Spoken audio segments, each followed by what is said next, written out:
Professor Nam-Yong Lee's long commentary. The recovery from the National Information Resources Service fire disaster is still inadequate. Hello, this is Nam-Yong Lee TV. A fire that broke out on a single floor of the National Information Resources Service, NIRS, in Daejeon has paralyzed administrative services across the entire Republic of Korea for weeks and even months. And what is the solution the government has presented so far? It has replaced one director and a few bureau and director general level officials at the Ministry of the Interior and Safety, and now claims that those responsible have been held to account. Yet from the perspective of relational philosophy, this incident is not the result of the negligence of a few heads of agencies. It is a collective failure report that must be jointly written by the entire digital administrative ecosystem of Korea, into which tens of thousands of researchers and trillions of won in research and project budgets have been poured. Let us first look calmly at what kind of incident this fire actually was. The blaze started in the information systems room of the NIRS in Daejeon, when sparks flew during replacement work on lithium-ion batteries for the UPS. As a result, hundreds of government-operated administrative information systems stopped all at once. A significant number of these were citizen-facing services used directly by the public: unmanned civil document issuance machines, Government 24, mobile resident registration cards, the e-people petition system, and even the Onnara electronic approval system were effectively brought down simultaneously. Citizens could not obtain certificates or file civil petitions, and public officials were forced to revert to handwritten paperwork because their information systems had come to a halt. Even more serious was the loss of data. The information systems room that housed the government's work cloud, commonly known as the G-Drive, used by more than 100,000 central government officials, was completely destroyed by fire, and it later emerged that years' worth of working documents had vanished in a single incident. The government officially announced that recovery was impossible. Reports, data, and records that public officials had faithfully accumulated in purely electronic form were wiped out, defenseless, by one fire. This is not a mere accident. It is a system-level disaster that erased the administrative memory and records of the state. Yet the scope of responsibility that the government has put forward is strikingly narrow. It seeks to wrap up the incident by disciplining the NIRS director and a few digital-related bureau and director general level officials at the Ministry of the Interior and Safety. Of course, if there were problems in on-site safety management, management of aging batteries, or procedures for relocating UPS equipment, those directly responsible must be sanctioned. But we cannot end the discussion there. From the perspective of relational philosophy, responsibility for this fire does not lie along a single narrow line of on-site head supervising ministry. It is dispersed across a much broader network of relationships. For more than a decade, we have loudly proclaimed digital platform government and world's #1 digital government, pouring enormous research and project budgets into that agenda. At the very forefront of this effort stood the National Information Society Agency, NIA, the Korea Institute of Public Administration, KIPA, the National IT Industry Promotion Agency, NIPA, the Electronics and Telecommunications Research Institute, ETRI, and the Korea Internet and Security Agency, KISA. These institutions have each claimed to serve as the control tower of digital transformation in the public sector, the brain of digital administration, the execution hub of digital industry policy, the core of national ICT R&D, and the professional agency for cybersecurity and critical information infrastructure protection. For years they have emphasized high-reliability digital infrastructure, a digital safety net that reassures citizens, and services that do not stop even in times of disaster. We must therefore ask a very simple but fundamental question. Why was the very heart of national administration, the Government Information System Center, left in a state where everything was concentrated in a single building, on a single floor, on a single UPS, and within a single storage system? Why did the G drive exist only within that same information systems room without remote backup? Why was the most basic principle, critical systems must be distributed across at least 2 cities on different power and communication networks and on distinct facilities, not observed? At this point, we must pay particular attention to the operation audits and independent reviews of information systems. In Korea, large-scale information system build and operate projects are subject to mandatory third-party audits, which are supposed to regularly examine the stability, security, backup, and disaster recovery frameworks. Core infrastructure such as the NIRS is naturally subject to this kind of operational audit.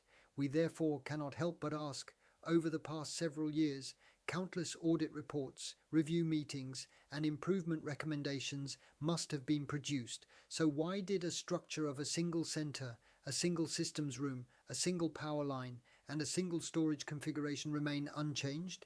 Why was the worst-case scenario, one fire causes the functions of the state to stop, not properly raised in the course of operational audits? And even if it was raised, why was it not actually reflected in the architecture, budget allocation, and organizational restructuring? If the institutions and contractors in charge of operational audits merely ticked boxes on a formal checklist and filled page after page of reports, a paper audit in the most literal sense, then this is not a minor procedural flaw, but a deception of the citizenry. If the audit report simply repeated phrases like, "Backup and disaster recovery measures are insufficient but will be reviewed later due to budget constraints," then from that moment on, the situation ceases to be the responsibility of individual public officials alone. The audit institutions and the responsible officials at the Ministry of the Interior and Safety become accomplices. On this point, I wish to be absolutely clear. The research institutions and audit bodies that failed to conduct thorough operational audits of the information systems, as well as the responsible officials at the Ministry of the Interior and Safety, must bear strong administrative and criminal responsibility alongside the on-site leadership. It is not enough to issue warnings or cautions. Punishment commensurate with the fact that they rendered the audit system meaningless as a dead letter must follow. If not, audits will continue to degenerate into mere paperwork businesses, and the national infrastructure will remain exposed to unacceptable risk. The responsibility of KISA in particular is even heavier. KISA has declared that its mission is to build a digital safety net that citizens and businesses can trust through responsibilities including national cyber threat response, protection of critical information and communications infrastructures, security guidelines for cloud and software supply chains, and various security certification schemes. Its original role is to analyze and assess vulnerabilities in major infrastructures and to enforce minimum safety requirements in the design and operation of information systems through security certifications and guidelines. Yet, if we look at the actual architecture of the NIRS information systems, primary servers and backups were effectively co-located, and remote multi-site redundancy and cloud-based disaster recovery were in practice not functioning. In the face of such a configuration, how can anyone claim that vulnerability analysis, security certification, and operational audits were properly conducted? If we look at the digital governments of leading countries, we see that their core systems are doubly or triply distributed across at least 2 cities using different power and communication networks and different physical infrastructures. Whether they rely on cloud services or their own information centers, they design from the outset on the assumption that no single fire in a single building can halt the functions of the state. Critical data are stored redundantly, both online and offline, through multiple forms of backup, and periodic drills are conducted to verify in practice whether disaster recovery is possible and how long it takes. Operational audits serve as a safety belt that tenaciously checks every step of this process, every year and for every project. By contrast, what did the reality in Korea look like? A spark from a single row of lithium batteries brought down hundreds of administrative information systems, hundreds of citizen-facing online services, and the cloud storage used by tens of thousands of public officials all at once. This cannot be described as an unforeseeable, unfortunate accident. It is a collective fault that left systemic risks unaddressed from the design stage. To assign responsibility for such a fault solely to a handful of on-site leaders is to deny the very reason for the existence of our research institutions, policy agencies, security agencies, and audit institutions. From the perspective of relational philosophy, this incident represents the simultaneous failure of four relationship axes. First, the relationship between the Ministry of the Interior and Safety, the NIRS, and individual ministries and local governments failed. The very structure of centralization, concentrating all systems on a single national information center and depriving ministries and local governments of the authority and means to independently reroute in the event of a failure, was the root problem. In a genuine digital platform government, it should have been basic design that, when the central center fails, systems automatically switch over to other regions or clouds. Second, the relationship among the policy ministries, research institutions, NIA, KIPA, NIPA, ETRI, security agencies, KISA, operational audit bodies, and system integrators failed. The Ministry of Science and ICT and the Ministry of the Interior and Safety formulated digital strategies. NIA, KIPA, NIPA, and ETRI conducted research on digital transformation, disaster recovery, and government innovation. KISA bore responsibility for critical infrastructure protection, security certification, and vulnerability assessments. Operational audit institutions monitored the actual operating conditions of the information systems, while large system integrators, telecommunications companies, and cloud providers built the systems. Yet nowhere along this long chain did resilience become the highest priority. Budget reviews and performance evaluations centered on functionality, user screens, and rollout schedules. Recovery time objectives, recovery points, multi-center redundancy, regular disaster recovery drills, and effective corrective action in response to audit findings existed only on paper. Third, the relationship between the research, security, audit institutions and the public failed. NIA, KIPA, NIPA, ETRI, KISA, and the audit bodies have spoken at countless forums and seminars, and in many reports about a digital society that reassures citizens cybersecurity among the world's best and rigorous operational audits. Yet when citizens were unable to use civil services, when public officials were forced back to manual approvals because of system outages, and when businesses suffered from administrative delays, we did not see these institutions stepping forward to candidly explain what did we overlook, in what ways were our audits and inspections inadequate, to what extent will we take responsibility. As this gap widens, all that remains for citizens is fatigue and cynicism. Fourth, the relationship between digital government and public trust has been shaken. Technically, after several weeks or months, the government may be able to report that a certain percentage of services have been restored, but trust once lost does not return with mere numbers. The G-Drive incident, in which those public officials who most faithfully followed the instruction to store documents only in government information systems, suffered the greatest harm, raises a fundamental question. In the future, who will trust and follow government directives about public clouds and electronic documents? This incident has reminded us that digital transformation is not a matter of technology, but of trust. What then must we do? I would like to make 4 proposals. First, we must expand the scope of responsibility from on-site institutions to the entire digital ecosystem, not only the NIRS, but NIA, KIPA, NIPA, ETRI, KISA, and the operational audit bodies, indeed the entire ecosystem of digital administration, security and audit, must be subject to a comprehensive review of the actual effectiveness of all policies, research, advisory work, certifications, audits, and consulting related to this incident. We must track which institution pointed out which risks in which reports, guidelines, and audit documents, and how those warnings were or were not reflected in architecture, budgets, and operations. Where necessary, strong personnel measures and legal liability should be imposed on the responsible research institutions, audit bodies, and officials at the Ministry of the Interior and Safety. Only then can we prevent paper audits from deceiving citizens again. Second, we must redesign public digital infrastructure not around functionality but around disaster, safety, and resilience. A multi-layered redundancy structure must be mandated by law, including a primary data center, a disaster recovery center, domestic commercial cloud regions, and even overseas regions where appropriate. Recovery time objectives and recovery points must be tiered according to service criticality.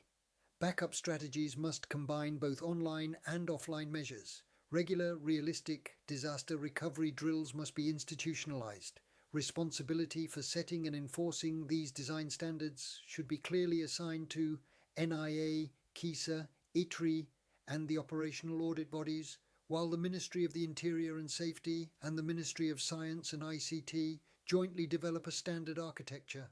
Third, we must change the performance indicators of research, security, and audit institutions from number of reports to measurable resilience.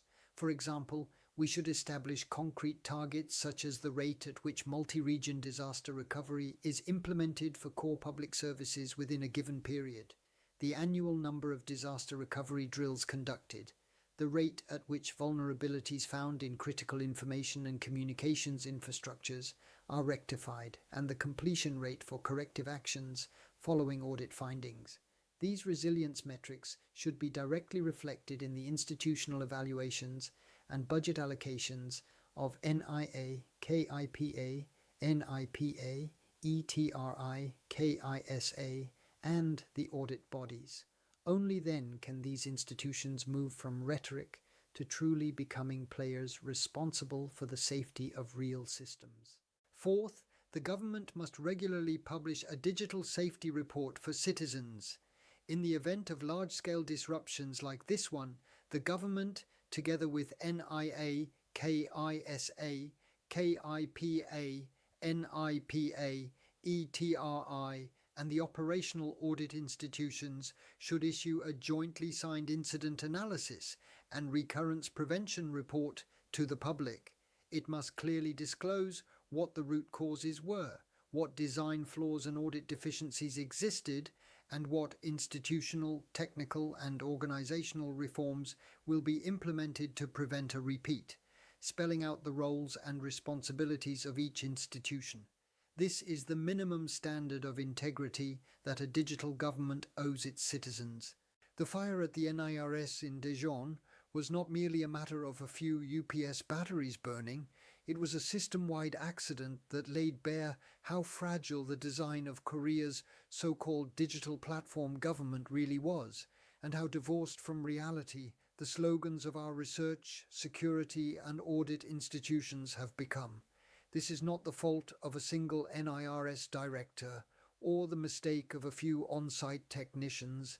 It is a responsibility shared by the entire digital administrative ecosystem of the Republic of Korea, including NIA, KIPA, NIPA, ETRI, KISA, the audit institutions, and the supervising ministries, the Ministry of the Interior and Safety, and the Ministry of Science and ICT. If these institutions have spent trillions of won in taxpayers' money while proclaiming world-class cybersecurity, a digital safety net you can trust, and rigorous operational audits, then they should be the first to apologize to the public in the wake of this fire, and the first to stand at the forefront of structural reform and the punishment of those responsible. Digital administrative infrastructure is no longer a decorative element in reports and promotional videos. It is national critical infrastructure that protects the lives and property of citizens. If that infrastructure has collapsed because of a single fire, then our accountability, our self-examination, our redesign, and our sanctions must be equally fundamental. That is the minimum duty we owe to the citizens, public officials, and businesses that suffered harm as a result of this incident. Thank you for listening to this long-form commentary from Professor Nam Yong Lee.